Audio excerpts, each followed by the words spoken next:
Pour ne rater aucune de nos vidéos, n'oubliez pas de vous abonner et d'activer la cloche.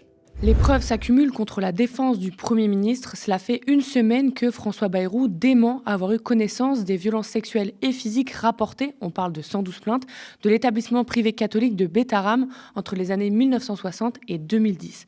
Des documents et témoignages révélés par Mediapart montrent pourtant que le Premier ministre aurait été informé des faits lorsqu'il était ministre de l'Éducation nationale après la première plainte déposée en 1996. Le juge d'instruction de l'époque a même confirmé à Mediapart avoir rencontré l'élu et lui avoir tout dit des viols mis au jour par son enquête. Malgré les questions des journalistes, députés et multiples preuves de Mediapart, le Premier ministre persiste à dire qu'il ne savait rien et surtout verrouille sa communication. Alors ce matin, quelques journalistes, dont nous, avons tenté de demander des comptes à la porte-parole du gouvernement en sortie de Conseil des ministres. Le Premier ministre s'est exprimé par 2 fois à l'Assemblée nationale, s'est exprimé hier au Sénat. Je n'aurai aucun commentaire supplémentaire, évidemment, ici dans ce compte-rendu. Troisièmement, ce point n'a pas été évoqué en Conseil des ministres ce matin. Et quatrièmement, je voudrais rappeler qu'une plainte pour diffamation a été déposée par le Premier ministre. La plainte va donc suivre son cours. Elle a été déposée, la plainte? Je ne sais pas. Elle va être déposée ou elle a été déposée. Voilà. Mais il l'a dit clairement, donc je n'ai pas de raison de mettre en cause ça. La porte-parole du gouvernement a confirmé la version de M. Bayrou et ne veut pas s'étendre sur ce qu'on pourrait appeler un scandale d'État. Mais on a tout de même tenté d'aller plus loin ce matin en compte-rendu du Conseil des ministres. Bonjour, Lisa Lab pour le média, toujours sur Betaram, dont je rappelle les faits. Cet établissement catholique privé sous contrat visé par au moins 112 plaintes pour des violences physiques et pédocriminelles sur des dizaines et des dizaines d'enfants pendant près de 60 ans. Je redis, comme mon confrère, que Mediapart a révélé que M. Bayrou avait déjà... qui était déjà en fonction à l'époque, avait été alerté. Il a démenti ceci à l'Assemblée nationale. Il a dit n'avoir jamais été informé. Mais quelques heures après cela, Mediapart a de nouveau révélé, avec des documents et des témoignages à l'appui, que le Premier ministre avait reçu plusieurs fois des alertes. Vous venez de dire que vous n'avez pas discuté de ça en Conseil des ministres. Pourquoi? Est-ce que vous trouvez que c'est un sujet qui n'est pas assez important? Ou est-ce qu'on va avoir enfin une communication du gouvernement et ou de la présidence de la République là-dessus? Merci beaucoup. Ma réponse est strictement la même qu'à votre confrère précédent, et donc je m'en arrêterai là. Bon, sans succès. Alors, on a tenté de questionner la ministre sur la question des violences faites aux enfants. En parlant de violence envers les enfants, plus généralement, je rappelle quelques chiffres, par exemple que 24% des Français de plus de 18 ans estiment avoir été victimes de maltraitance grave dans leur enfance, qu'en 2021, 13% des femmes et 5,5% des hommes disent avoir subi des violences sexuelles dans leur enfance. Je rappelle le plan de lutte contre les violences faites aux enfants présenté par Elisabeth Borne qui devait aller de 2023 à 2027. Où en est ce plan? Est-ce que vous allez retravailler sur ces questions des violences faites aux enfants, justement liées là à tout le scandale autour de Betaram? Merci. Alors, indépendamment des scandales dont vous parlez, sur lesquels, évidemment, je n'ai pas de déclaration supplémentaire, la question des violences faites aux femmes et des violences faites aux enfants est une question récurrente. Vous savez qu'en ce qui concerne les enfants, un haut commissariat va être créé, on vient à peine de l'évoquer, et au-delà des questions d'ambiancement, de la natalité, de conditions par lesquelles les Français pourront être amenés à choisir de faire davantage d'enfants. Les questions, évidemment, de violences faites aux enfants seront au cœur des préoccupations de celle ou celui qui occupera cette fonction. Et concrètement, qu'est-ce que ça veut dire dans l'application de cette priorité? Je la laisserai ou le laisserai proposer ces plans d'action. Merci. Quand ils seront déterminés. Là encore, rien de concret. Mediapart a également tenté de poser ces questions et de confronter la ministre à des éléments factuels. Bonjour Madame Prima, Ilyes Ramdani pour Mediapart. Je vais me permettre de prolonger un tout petit peu la question de...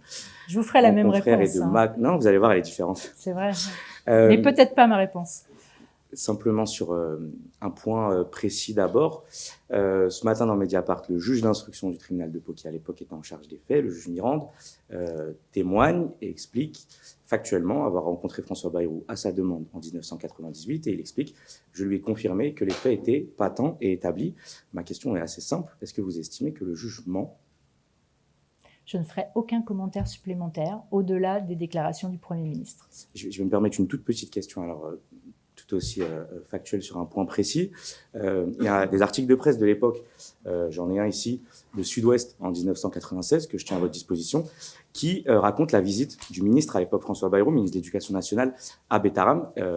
Et dans cet article, le ministre parle des faits, des reproches, des accusations qui portent sur l'établissement en expliquant que le ministre a demandé toutes les vérifications. Est-ce que le ministre a oublié ou est-ce que le Premier ministre aujourd'hui ment en disant qu'il n'avait aucune connaissance des faits? Je n'ai aucune déclaration supplémentaire au-delà des propos du Premier ministre. Une toute dernière question, je vais être insistant. Une toute crois que dernière, vous en avez déjà posé est-ce que deux. vous avez confirmé aujourd'hui en Conseil des ministres la nomination de Sarah El Haïry au commissariat à l'enfance, et est-ce que vous avez pu aborder à cette occasion la priorité du gouvernement et l'attention portée par le gouvernement à la question de la protection des enfants et des violences faites aux enfants? Ce point n'a pas été abordé et il n'était pas à l'ordre du jour du Conseil des ministres. Donc je reviendrai vers vous dès que ça le sera. Je vous remercie. Merci. Rien de plus, mais on s'est surtout demandé pourquoi ce sujet n'était-il pas à l'ordre du jour du Conseil des ministres. Dernière question sur Betaram. Je sais que vous n'allez pas répondre sur le fond. Vous avez dit que vous ne ferez pas de commentaires, donc ça, j'ai bien compris. Je voulais juste savoir si vous pouviez nous dire pourquoi c'était pas à l'ordre du jour du Conseil des ministres aujourd'hui. Est-ce que vous pensez que c'est une petite affaire ou que c'est pas prioritaire? Enfin, pourquoi vous n'avez pas parlé aujourd'hui? Mais c'est une question, l'ordre du jour du Conseil des ministres ne nous appartient pas. Donc cette question est en dehors des sujets du Conseil des ministres.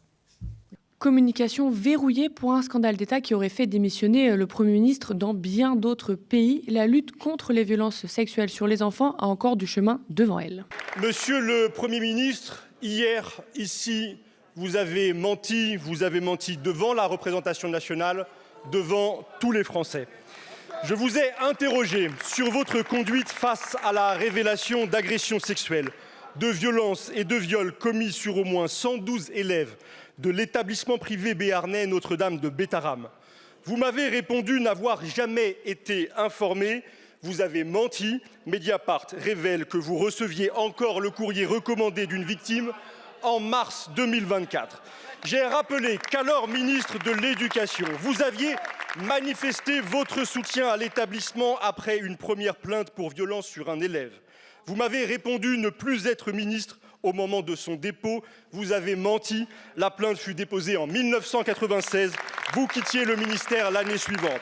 Monsieur le Premier ministre, vous avez menti aux députés pour dissimuler votre connaissance de violences sur des enfants que vos responsabilités passées vous imposaient de dénoncer.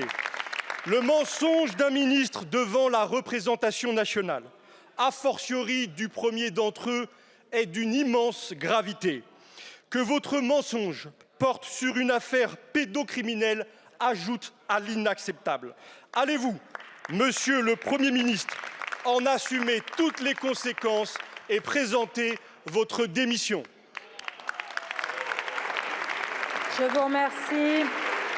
Et pour terminer cette séquence sur le scandale de Betaram, le député LFI du Val d'Oise, Paul Vannier, a appelé ce jeudi à la création d'une commission d'enquête sur les défaillances du contrôle des établissements privés sous contrat.